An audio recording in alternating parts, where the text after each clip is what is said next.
আসসালামু আলাইকুম। আরেকটা ভিডিও নিয়ে আপনাদের সামনে আসলাম। তিনটা আহুজা কোম্পানির 160 ওয়াট, এই উপর দুটা একবারে নিউ কন্ডিশন, কোনো কাজ কাম করা নাই, ফ্রেশ আছে।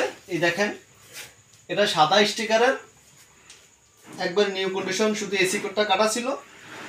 আর নিচে পেছে লীলা স্টিকারের, কোনো কাজ কাম করে না, একবারে নিউ। দেখতে পাচ্ছেন, এটি কুরিয়ারে আসার সময় একটু ঘষা মাজা খায়, ভালো করে দেখা। এই যে আসার সময় একটু কুরিয়ারে ঘষা মাজা খায়, এই জন্য আমরা একটু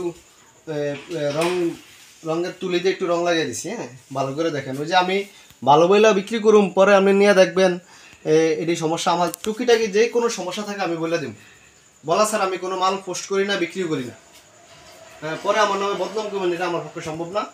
যে কোনো সমস্যা থাকে আমি বলে দিব। উপরের দুইটা একবারে নিউ কন্ডিশন, কোনো কাজ কাম করা নাই, ফ্রেশ। নিচেটা হচ্ছে মেটাল, টুকিটাই কাজ করা হয়েছে বোর্ডে।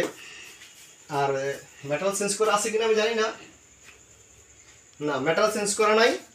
তবে বর্তমানে রানিং খুব ভালো। লোয়ার হ্যান্ডেল, এটা তো বুঝতে পারছেন কিরকম।